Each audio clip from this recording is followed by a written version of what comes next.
Selamat pagi Bapak dan Ibu serta saudara-saudara sekalian yang dikasihi Tuhan. Bagaimana kabarnya pada hari ini, pada pagi hari ini?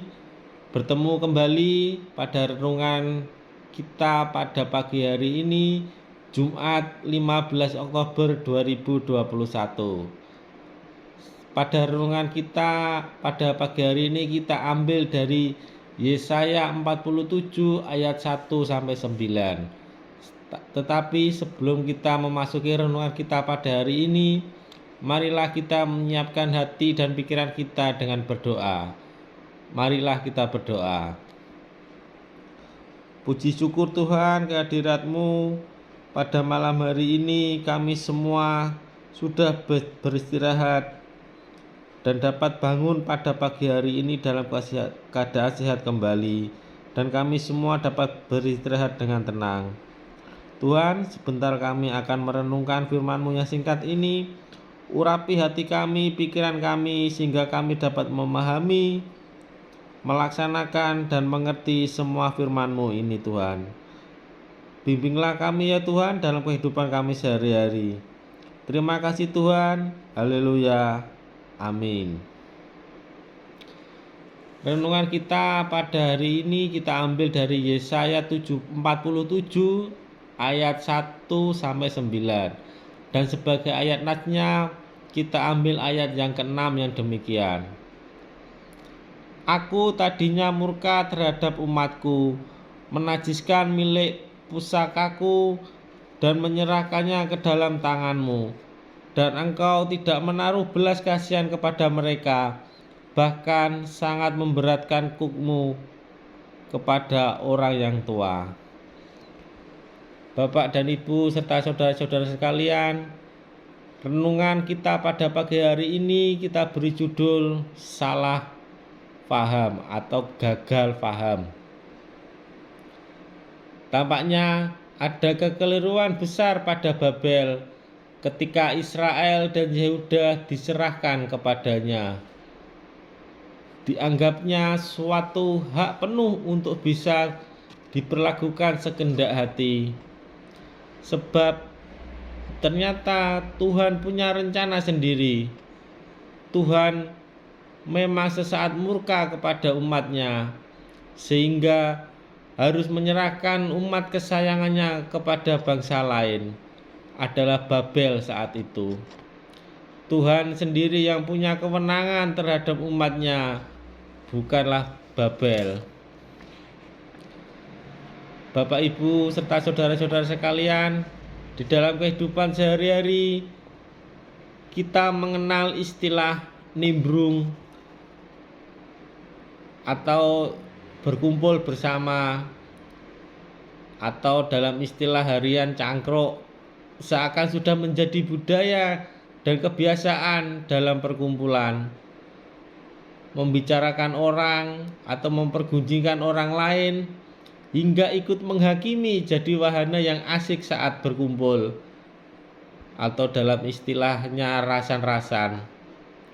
Padahal belum tahu persis pokok persoalannya, tetapi kadangkala kita sudah berani menyimpulkan apa yang terjadi.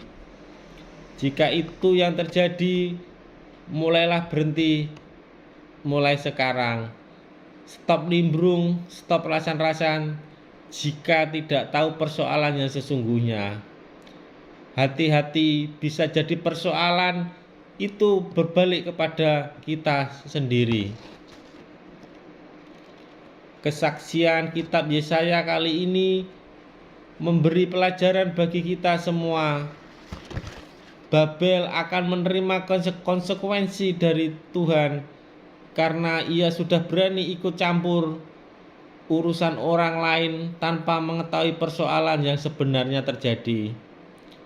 Babel hanya diserai untuk menawan Israel dan Yehuda, bukan untuk menindas. Babel diberi kesempatan untuk belajar dari pergumulan umat Tuhan, tetapi malah menjadi sombong dan tinggi hati. Babel mengalami gagal paham, salah paham.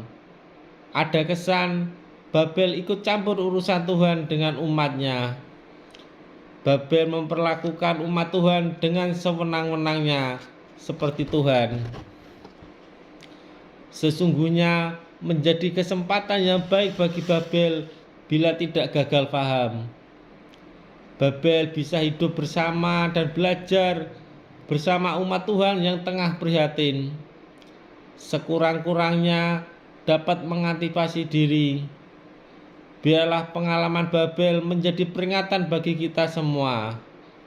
Manfaatkan hidup dalam kebersamaan untuk belajar bersama, bukan untuk mengurusi urusan lain, bukan untuk menghakimi, dan bukan untuk menyalahkan orang lain.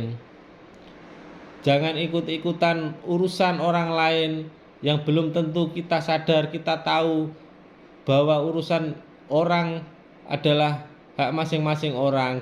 Kita tidak perlu mencampuri urusan mereka selama kita tidak dilibatkan oleh urusan-urusan orang lain tersebut. Jangan sampai gagal paham, ikut-ikutan menghakimi persoalan orang lain. Amin. Demikianlah Bapak dan Ibu renungan singkat kita pada pagi hari ini. Sebelum kita mengakhiri renungan kita pada hari ini, marilah kita tutup renungan singkat kita dengan berdoa. Marilah kita berdoa. Tuhan, terima kasih ya Tuhan atas renungan singkat-Mu pada pagi hari ini. Urapi kami semua sehingga kami semua dapat memahami, dapat menghormati hak-hak orang lain, tidak mencampuri urusan orang lain yang belum tentu kita paham terhadap persoalan tersebut. Urapi kami semua agar kami semua dapat melakukan kebaikan di dalam dunia ini. Bersahabat denganmu, bersahabat dengan kebenaran, bukan malah menjatuhkan orang lain, tetapi menolong orang lain ya Tuhan. Tuhan, sebentar kami akan beraktivitas pada pagi hari ini. Berilah kami kesehatan, berilah kami kekuatan, agar kami semua dapat menjalani kehidupan ini dengan baik dan dapat memuliakan nama-Mu Tuhan. Terima kasih Tuhan. Haleluya. Amin. Marilah Bapak dan Ibu dan saudara-saudara sekalian, kita pujikan Kidung Jemaat 416 bait yang pertama dan yang ketiga, Tersembunyi Ujung Jalan. Terima kasih, selamat pagi, selamat beraktivitas, salam sehat selalu, Tuhan memberkati kita semua. Amin.